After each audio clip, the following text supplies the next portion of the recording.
الحمد لله نحمده ونصلي على رسوله الكريم أما بعد فقد قال الله تعالى في القرآن الكريم ومن الليل فتهجد به نافلة لك صدق الله العلي العليم وقال نبينا صلى الله عليه وسلم إن الله افترض عليكم صيامه وسننت لكم أيامه صدق نبينا صلى الله عليه وسلم. ஈருலகை படைத்து பரிபாலிக்கின்ற ஏக ரட்சகனாகிய அல்லாஹ்விற்கு எல்லா புகழும் உரித்தும் உண்டாகட்டுமாக. இன்னும் சத்திய சன்மார்க்கத்தை சமூக மக்களுக்கு சம்பூர்ணமாக்கி தந்த சர்தார் நபி ஸல்லல்லாஹு அலைஹி வஸல்லம் அவர்களுக்கும் அவர்களை அப்படியே பின்பற்றிய சத்திய சஹாபாக்கள் தாபிஈன்கள் தாபிஈன்கள் இன்னும் நம் அனைவர்களின் மீதும் அல்லாஹ்வின் சாந்தியும் சமாதானமும் என்றென்றும் கொன்றாமல் நிலவட்டுமாக. அல்லாஹ்வின் நல்லடியார்களே, நாம் இப்பொழுது மாதங்களிலேயே மிக சிறந்த மாதமான ரமலானுடைய மாதத்தில் அமைந்திருக்கிறோம். அல்ஹம்துலில்லாஹ். அப்படிப்பட்ட இந்த ரமலானுடைய இரவை நாம் எவ்வாறு கழிக்க வேண்டும் என்பதை பற்றி சற்று பார்ப்போம். இந்த ரமலானுடைய இரவை நாம் இவ்வாறுதான் கழிக்க வேண்டும் என்பதாக பெரியார்கள் நமக்கு சொல்லி காட்டியுள்ளார்கள். 4 அமல்களை வைத்து இந்த ரமலானுடைய இரவை பயன்படுத்திக் கொள்ளலாம். முதலாவது தஹஜ்ஜுடைய தொழுகையை கொண்டு. அல்லாஹ் தஆலா தன்னுடைய திருமறையிலே கூறுகிறான், வமினல் லைலி ஃபதஹஜ்ஜது பிஹி நாஃபிலத்தல் லக. யார் இந்த தஹஜ்ஜத் தொழுகையை தொழுகிறாரோ அவருக்கு அது மேல்மிச்சமான நன்மையாகும் என்பதாக அல்லாஹ் தஆலா தன்னுடைய திருமறையிலே கூறி காட்டியுள்ளார். இது மட்டுமல்ல, நாயகம் ஸல்லல்லாஹு அலைஹி வஸல்லம் அவர்கள் கூறியுள்ளார்கள், இன்னல்லாஹ இஃப்தரல அலைக்கும் சியாமஹு. ஏக ரட்சகனாகிய அல்லாஹ் தஆலா நம்மின் மீது இந்த ரமலானுடைய நோமை கடமையாக்கியுள்ளான். வசனந்துலக்கும் ஐயாமஹு, நான் உங்களின் மீது இந்த இரவு நேர தொழுகையை சுன்னத்தாக்கினேன் என்பதாக நாயகம் ஸல்லல்லாஹு அலைஹி வஸல்லம் அவர்கள் கூறிவிட்டு மற்றொரு இடத்தில் கூறுகிறார்கள், யார் இந்த ஃபசாதான காலத்தில் என்னுடைய ஒரு சுன்னத்தை ஹயாத்தாக்குகிறாரோ அவருக்கு 100 ஷஹீதுமார்களுடைய நன்மையை அல்லாஹ் தஆலா தருகிறான் என்பதாக கூறியிருக்கிறார்கள். அது மட்டுமல்ல, நாயகம் ஸல்லல்லாஹு அலைஹி வஸல்லம் அவர்கள் கூறுகிறார்கள், ஏக ரட்சகனாகிய அல்லாஹ்விடத்தில் இந்த ஐவேளை தொழுகையை நாம் தொழுகின்றோம் அல்லவா, அந்த ஐவேளை தொழுகைக்கு பிறகு எது சிறந்த தொழுகை என்றால் இந்த தஹஜ்ஜுடைய தொழுகை தான் என்பதாக நாயகம் ஸல்லல்லாஹு அலைஹி வஸல்லம் அவர்கள் கூறியுள்ளார்கள். அடுத்தபடியாக 2வது அமல் குர்ஆன் ஓதுவது. நாயகம் ஸல்லல்லாஹு அலைஹி வஸல்லம் அவர்கள் ஒரு முறை தன்னுடைய ஊருக்குள் இரவு நேரத்தில் உலாவிக் கொண்டு இருக்கும் பொழுது ஒரு குர்ஆன் ஓதக்கூடிய சப்தம்.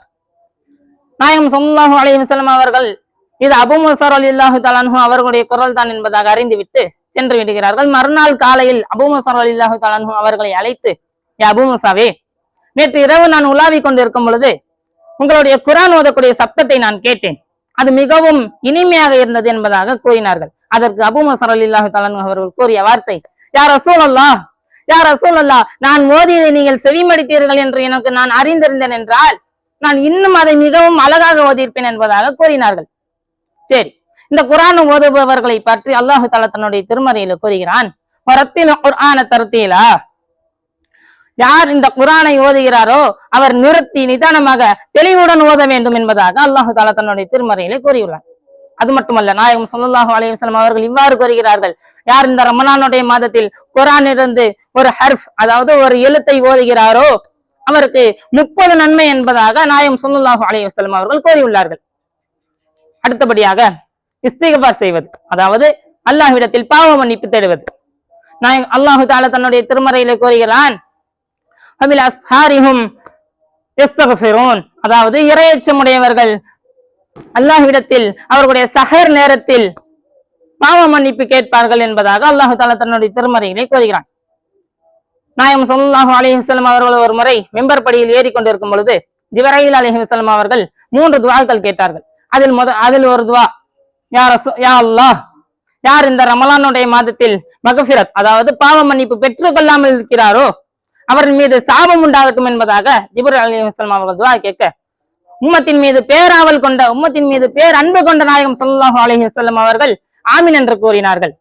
நாயகம் ஸல்லல்லாஹு அலைஹி வஸல்லம் அவர்கள் ஆமீன் என்று கூறினார்கள் என்றால் இந்த ரமலானுடைய மாதத்தில் மக்ஃபிரத் பெறுவது எவ்வளவு முக்கியமானதாக இருக்கும் என்பதை நாம் சற்று சிந்தித்து பார்க்க வேண்டும். அடுத்தபடியாக துஆ கேட்பது. அல்லாஹ் தஆலா தன்னுடைய திருமறையிலே இதையும் சொல்லி காட்டியுள்ளான், தத்தஜாஃபா ஜுனூபுஹும் அனில் மலாஜி யதுஊன ரப்பஹும்.